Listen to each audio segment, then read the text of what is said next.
So welcome FUBAR Radio. We have two very special guests with us. Wu-Tang representing in the building. Welcome to London, DJ Mathematics. Peace, good to be here. Lovely to have you here. And the one and only RZA. Thank you, Sarah. Bong bong, happy to be here. Bong bong. Yeah, multiple aliases you have. Run us through some of your aliases. Wow. I got the RZA, Ruler Zigzag, Ziggalar, the Abbott of Wu-Tang, Prince Rakim, Bobby Digital, Bobby Diggs. I can keep going. The Resurrector. You know, I drink golden nectar, you know what I mean? I could keep going though. So, but I want to say this to all the people who are viewing this. I'm not schizophrenia. Right? Nah, come on, man. The reason why I use so many aliases because I feel like every personality can have a name. You know what I mean? So it's all like Baskin and Robbins. You know what I mean? I have all these different flavors. Yeah, and that's kind of how it's played out with your solo career. Like when you've done different projects, the Bobby Digital sounds very different to, you know, the RZA type sound. Yes, exactly. So I name my personalities. I got it from the Quran. You think about, they said there's 99 names of Allah. Now, I don't have 99 names, but I'm about 16 and working my way up. Yes. Damn, boy. What? How did? So the first name was Rakim? Yeah, no, my first hip hop name, it was a kind of corny one. It was I never told him like this. It always starts like this. It was called Baby D. Baby D. Baby D. That's mad. You know how come I was the youngest brother at the time? I was only 9 years old, and I was my youngest brother. My last name is Diggs, and so I was the Baby Diggs, and I was like Baby D. That's mad. And Joseph was Gangsta G. Oh, word? Yeah. I ain't know that. Yeah, he was Gangsta G, and I was Baby D. Gangsta G. Baby D. I'm reminded of Friday. Was it next Friday with Baby K? Yeah. So my first name's Kevin, and I was the youngest in the group. So they was like, yeah, Baby K. You see that? And then my second name, which I thought was kind of cool, was I think around 11. Thought I was getting a little cool, a little ahead of my time. Prince Dynamite. Prince Dynamite. Prince Dynamite. Was that for the ladies then? I thought maybe I was watching too much Good Time. Blaxploitation. It's like Prince Dynamite. Yeah. Anyway, so I gotta keep going. Back in the day. Yeah, I'm Dynamite, baby. Prince Dynamite. I'm blowing it up. But now with this album is executive produced by RZA. Yeah, I'm the executive producer, and it's really a pleasure for me to take what you would call a back seat and let somebody whose talent has continued to grow and been a pillar of Wu-Tang over the years, RZA Mathematics, as the official music producer of this album. How does that feel, Math, man? You've produced a Wu-Tang album. There's only one other person that could say that. Feel great, you know what I mean? And it just, at the same time, I guess, what's the word? Surreal? Yeah. Because, you know, it's just, it happened so naturally, organically, and at the same time, it's a passion of mine as far as just making music. And I just always want to get better and make good music. So, you know, it's still settling in. Yeah, I can imagine because, you can understand now the task that RZA might have had to go through back in the day trying to get all these people. No, trust me, I seen it. Yeah. It's like after we did A Better Tomorrow, and RZA already, he seen something in me that I didn't see at the time. In terms of production wise? Yeah, in terms of production, because I knew my production was getting better, but I didn't know it was getting like that, where he came to me right at the end of that project and was like, yo, I think you should produce the next Wu-Tang Clan album. And I was taken back, like, whoa, hold on. It's like it's a lot of pressure. The bar set so high. Yeah. And then, like you said, I seen what he went through in the making of the last few albums. I was like, I don't want to deal with that. He seen the frustration, headaches, and all that. Yeah. Man, it's bad enough when you got 3 or 4 people in the crew, but when you got like 9 to 11, 12 or whatever, that must have been a mission to get the albums done. It's not that it's just, it's not just 9 regular guys. It's about 9 alphas. Yeah. That's one thing I think we don't really point out about Wu-Tang. Everybody's an alpha. Boss, everybody's a boss. So if you got that many alphas, it's like, how you gonna get things done? It takes, but the power of an alpha sometimes is to know when to submit You know what I mean? I don't mean submit in a sucker way. I mean, that, you know, just understand that there's a best idea, a single idea that's the best that we all have to agree upon. And that's so vital. And during the early phases of Wu-Tang, when you had these albums that's considered some of the great classics of hip hop, such as 36 Chambers, to Cal, only built for Cuban Link. Just use that album as an example where every member, you know, nearly every member of Wu-Tang is coming in, doing their verses, and just having fun, following a complete vision. That's because all that alpha energy had agreed to let me as an alpha lead the way. You know what I mean? And when you get to a certain point, that agreement stops, and that becomes a tug of war. And so maybe over the last 10 years, definitely the last 2 albums before this album, such as A Diagram and A Better Tomorrow, you now start seeing the alpha energy collide with each other. The cool thing what Mathematics was able to do, which I may have forgotten, was he just created music with no objective. When you say that, in what way? It's like he didn't have an objective. He just was mastering his craft, making the beats as a producer would do, and then hit and play on it. And then when the MCs heard the music, they wanted to get on it. It's different to say, yo, get on my track. It's different than like, yo, let me get on that track. And he was able to reintroduce that energy back into the Wu-Tang cypher. That's the energy that we started with. We started with an energy of the beat came on, like Mel said, when it comes to RZA track, I don't know how to act. Now, Mathematics, as you hear deck, mathematic tracks are craftmatic. You know what I mean? It's like now the energy is coming back, and me as the Abbott, you know, and as an executive producer of this project, like I said, it feels good to sit back and let Math, whose potential has risen to mastery, to go ahead and bring that to the crew. So then would you say there's something deeper behind your decision not to do any production on this album beyond just obviously like, you know, submitting to the dope beats that Mathematics has? Because you know how hip hop heads are, like sometimes I'll be like, oh, it's because RZA fell off, that's why he ain't producing. What would your answer be to that? A lot of people... I'm gonna say this because being being at the same time learning from his brother and being a fan of his music, and like we'll spar on some, like I'll bring some beats, and he'll have some beats like, this is what I got, and then he'll drop some beats, and he just dropped a few to me like not too long ago. I was like, yo, what you doing with that? like, what's, you know what I mean? So healthy competition. I can never fall off. I can never fall off, y'all. You know, I think I had one of my lyrics, you know, I said, I never lose my composure. You know what I mean? I'm always going to stand as a soldier. I can never fall off, and I'm never worried about that because I guess I said on one of my other lyrics, I said hip hop, I said making beats to me is easier than peeing. and making lyrics to me is easier than breathing.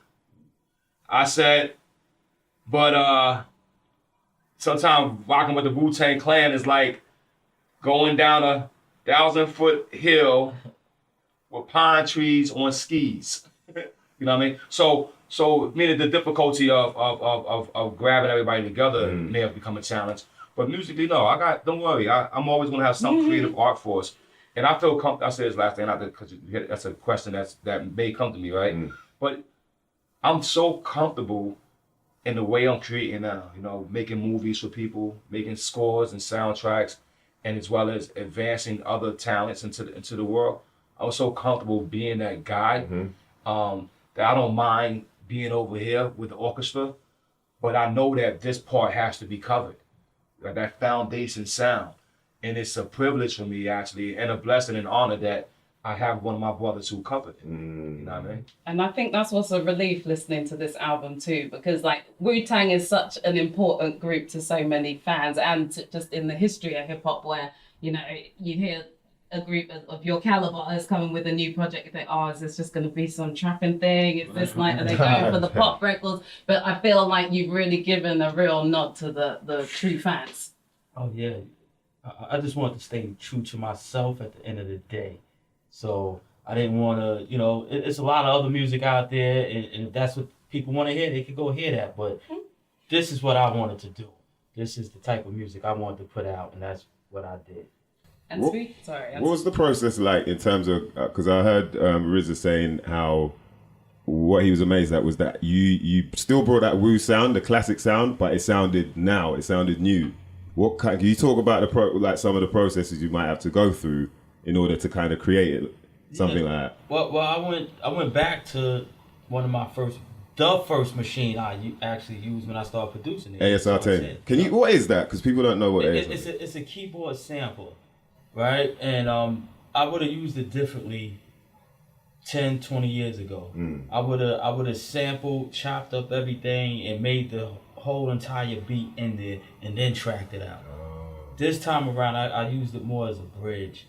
I used it because on this album, there's no samples. Everything is actually played. If I didn't play it, I brought in people to play. Wow. Like, for example, like Pearl Harbor has Gary Foote, who plays bass guitar for Smokey Robinson, playing on that. That's crazy. So I would get these, I would try to play certain things, and if it was cool, it worked. If it didn't work, I gotta get somebody to make it fluent. And that's what I did. Then I would take those, whatever I got, sounds that I created, or whatever I got, I put it into the ASR 10. Then I ran it back out. So you get the feel of that. Get that feel, because it has a certain sound to it. And back in the day, weren't you using ASR 10 making a lot of those classic albums? Yeah, most of the Wu-Tang songs that's classic are ASR 10. It's a sound, it's a machine that it's my choice of weapon. And RZA Mathematics, he got introduced to the ASR 10 when I was producing a song called Ice Cream. Ooh. He was over the house. He was probably smoking weed, having turkey burgers back then. And he heard that beat start from hi-hats to becoming a full production. Wow. And he asked me, wow, what are you doing? How did you do that? And what you using? And I pointed out this ASR 10. And he got him an ASR 10, and he began to master that piece of equipment. The thing what makes the ASR 10 so unique is that the digital signal processor in it, right? It actually can be at 44.1 K, but it's actually most of the time we use it at 23. Why? To crunch yeah, it. sound. it crunches the sound. And it gives you that raw. Yeah. And so that that always had this energy and this sonic of sound crunching and breaking up and layered with other sounds. That's why it has this sound. So you look at Kanye West, who one of my favorite. I visited him recently as well, and he has two ASR 10s plugged up right now in the studio. I was like, wow, you're not playing. What you about to do? You got two of them. And they're not easy to find right now. And Mathematics still has his original one. And what he did though, I mean, we got to point out to all those geeks out there and all those engineers out there, he used the ASR 10 in what you would call as an outboard. Yeah. And that was genius though, because I never thought of doing that. And that's something that he thought of doing that I think really pushed that machine back into a new scope. Is it similar to when people put music through tape and bring it out? Is it a similar thing? They do that for the warmth, right? Yeah. But what you're doing is to get that crunch, that grit. Yeah, to get all that, even the warm. But I still want to keep it full. So once I bring it back out, then I did other things. Right. What you want to describe? No, we ain't get into that. I'm not mentioning this lesson. Yeah. That's for another chamber. That's another. No, but the album sounded nice, and Sick, I was man. just like, Meth is beasting on this record. Oh. Like, what's he got to Meth? prove, man? Oh, Meth.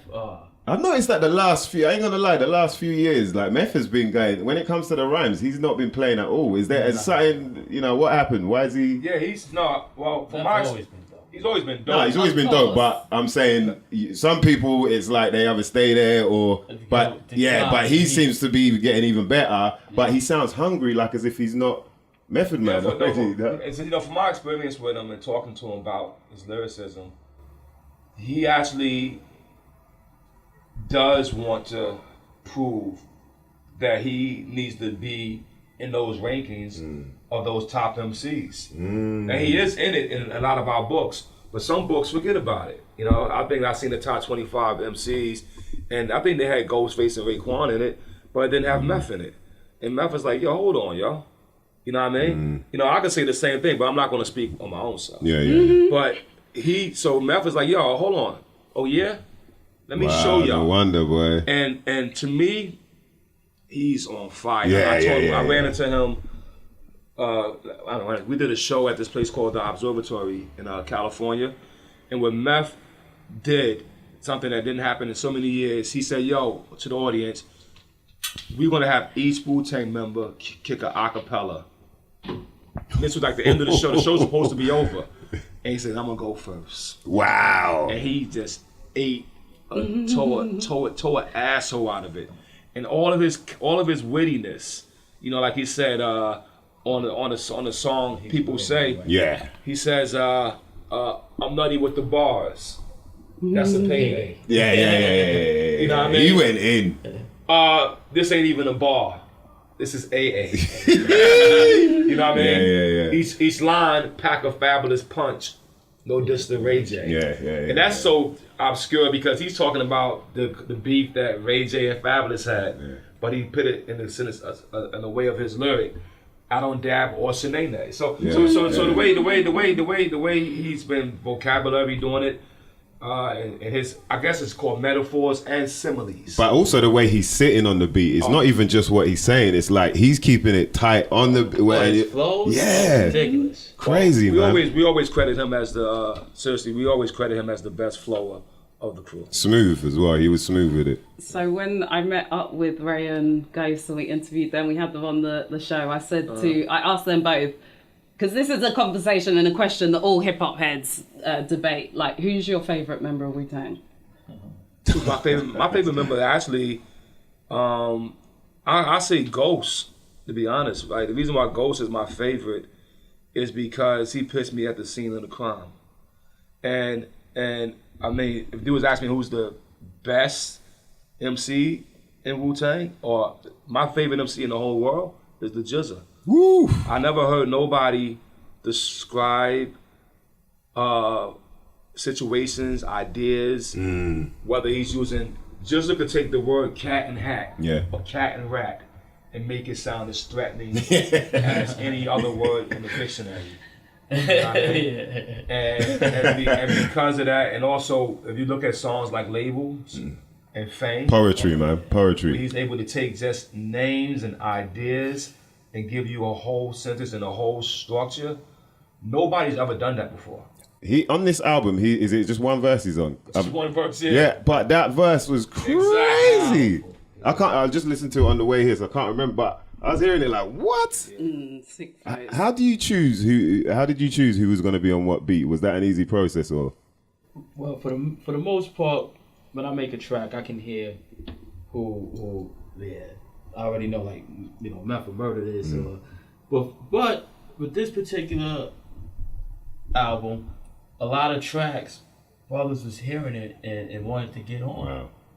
So that works too. I think that works even better because because it brings the best out of them. Did you secretly? Would you? Like, let me play this now. He's in the room type thing. Did you? Were you know, in the back of your mind, you're like, yo. I mean, look. What track is it? The one with Raekwon? And who have? Or No, what is it? Fast and Furious. Yeah. When I heard that, the first verse comes in, chorus, and I was like, man. And you let it breathe for a bit, and I was like, wow, Ray would sound. Bam, then Ray comes in. You know, so I was like, you must have really thought about what would work, and obviously growing with the Wu, you kind of hear who would work on what beat, no? Yeah, definitely. Definitely. And it worked just like that. It's beautiful, man. Really done well. And so is Redman then, I mean, because he's made some appearances on the album, and I mean, he's always been a kind of unofficial member of Wu, hasn't he? But is he kind of being groomed to be an official member of Wu-Tang? That'll be a pleasure for us. You know, we love Redman, and he's one of the dopest MCs that ever touched the mic. He holds it down for New Jersey, without a question. And we always, you know, if we were to put it in a family member, we'd have him as our first cousin. You know what I mean?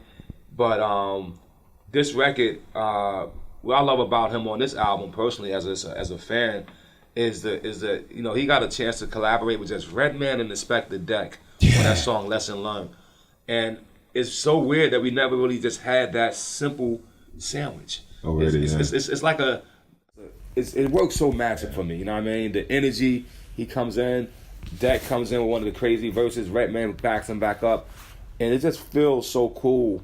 And so I would love that when we do our next tour. And so there's a guy named James Ellis who manages the Meth and Red as a collective. I would love if he allows Red to just travel with us and to go share this spirit, man. It'd be so cool. That's like a bucket list type event moment, isn't it? Like, what else would be on your bucket list musically then? Oh well, I got a long list. You know what I mean? I mean, because I'm a fan of music. I've got. I mean, would you say like now you go to more concerts than you ever done in your life? Oh yeah. Yep. Like I'm actually now I go to the concerts. Before I was being the artist, but now even the other day we just went and saw Mos Def and Talib doing Black Star, which I never seen. That must have been amazing. Man. I never seen it. You know, after all the years of being in hip hop, I haven't seen it. You know, Lauryn Hill, I love going to watch her live and just sit there. And, I mean, I saw Lauryn Hill. And I actually was in the middle of the audience with people like, what the hell you doing? Like, Tall people at the back. I'm just watching this, yo. I'm just watching this. And, you know, like, get away from me. I'm just, you know what I mean? And I find myself dancing and feeling good. It's wonderful to be a fan. Because I think that's the best thing, to be able to be a fan, especially even at your height in your career too. But then if I was now to, like, hit shuffle on your phone, what might come up on your iTunes shuffle? I heard Future, no? No. You'll get some Kodak Black. I love Drowning. I love Tunnel Vision. That'll pop up. So you get Boogie with a Hoodie. You'll get Ray Schmurner. You get we smoking that Kill. Oh yeah. She's shaking. They feel real. But see, that doesn't surprise me you'll because get of the Bobby Digital stuff. Like you've already shown to be experimental, and you're happy to kind of step outside of what people, you know. But you also, you know, one album that I've listened to from beginning to end the most over the last 2 years, actually has been Views. And From Drake. Yeah, the reason why I just love watching when an artist grows into themselves and then reveal themselves in a certain way to us. Because, you know, an artist is always protected sometime, or it's all about our bravado. And on that record, I heard him kind of letting a lot of his other energies out, you know. And Sarah will be happy to hear that.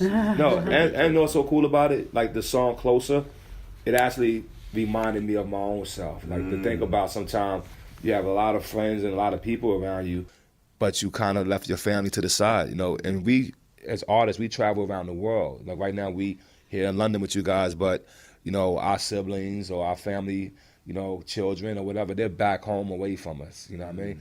And that song kind of made me reflect on why we actually do sacrifice our life for our art. Yeah, because you end up missing a lot of the important events that are happening in life. How do you juggle being Daddy Digital, because you're a father, aren't you, at the same time as being like the overseer of Wu-Tang? Yeah, well, I've been blessed with the opportunity to, because of having some economic success in my life, I've been blessed to choose when I want to go to work. You know what I mean? And so speaking of economic success then, you made a fair bit off of the auctioned album that none of us are getting to hear. Was that just about the money though? No, that wasn't nowhere near about the money. And I mean, if you think about, first of all, I want to shout out Silver Rings, one of my students as well, who we met as a kid in 1997 from Holland, who ODB pulled him on the stage, and he eventually became a Wu-Tang disciple, so shout him out. But you know, here's something funny. Like, people talk about that record in dollar-wise. It's beyond dollar. It's the art. It's the value of music being reintroduced to the world in a unique way. That's what that record did. Far as money for me, no, that's not a lot of money for me, yo. No, serious. Is that the first like, album to go platinum off of one sale? It may be, yo. That should be some Guinness Book of Records. It is. It's in the Guinness Book of Records as the highest, expensive album in the history. It's also now it's in the top 10 bid on eBay in history. And also, I think the amount of press that it received is the greatest in history.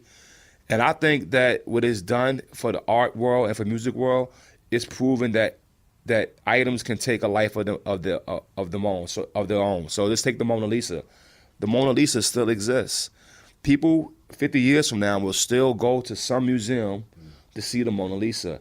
And the idea is that this record will be similar. That 50 years from now, somebody will go and try to find it or see it or hear it or whatever they can, because it becomes part of what they call it, like a time capsule. Yeah, but isn't this record, it's the greatest record that no one will ever hear?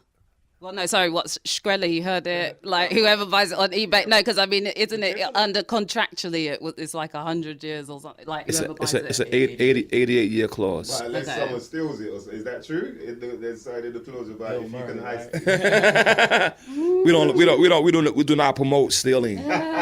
Or any criminal behavior. Criminal behavior. But man, Math, I love the poetry of the fact that not many people know, but you're the creator of the Wu-Tang symbol, right? And then now it comes back around that now you're producing a whole Wu-Tang album. What's that? What does that feel like, man? It kind of solidifies. Yeah, it's been a journey. You know what I mean? Yeah. And the saga still continues. So there's gonna be more than that for sure. Like in terms of you producing maybe a Meth album or a solo, do you reckon? That's a good idea. That's a dope idea. It's a good idea. I get royalties for that, or No, but you get blessing. I'm joking. Yeah, blessings are good. So I remember you talking about you said 3 of your favorite producers: RZA, Dr. Dre, and Molly Moore. So I want to ask you, because we got to wrap up, obviously, but you know, if you could like choose and say, I wish I produced that beat or that track, I want you to name one track from each of those producers. I'm gonna go Triumph. Oof. When I first heard Triumph, I remember when I put it up on when I put it up on the rail. I remember me and Deck was going through rails. I remember when I put that one up, I was like, whoa. That one right there, yeah, it was just, yeah. I would say that. Dre, I would say The Next Episode. That's one of my favorite joints right there. And for Marley, I'm gonna say Ain't No Half Stepping. Oh, Daddy Kane. that's crazy. And then you mentioned your film work earlier as well, because you got a brand new film happening. Like, what should people expect from that? Because you're taking your film directing pretty serious. This isn't just like flash in the pan business. Yeah, exactly. My first film was called Man with the Iron Fist, which was a martial art epic, giving a homage to all the Shaw Brother movies.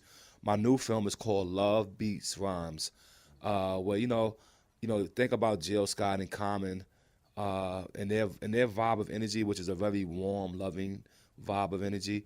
I think people are not going to expect that I'm able to capture the love essence and the emotion that poetry gives us. In this movie, I've done it. And I'm very proud of myself, because it's something that, I'm known to bring the motherfucking ruckus. You know what I mean? But, Bobby Digital had a song called Love Jones, And so, let me say one thing. So 36 Chambers, Man with the Iron Fist is like 36 Chambers. Okay. But you remember after that, we did Takal. And on Takal, we had a song called All I Need to Get By, which was a romantic hip-hop love song. And to me, Love Beats Rhymes is that for me. Oh, that's so nice. Well, I need one a Grammy.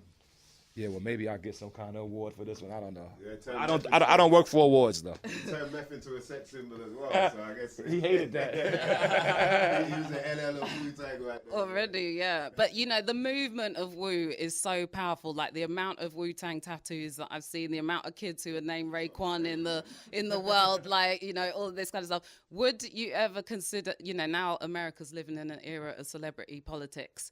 Like, Trump's America, all the madness, he's taken us on the brink, the world on the brink right now. Like, would you ever consider going into, taking a step into politics?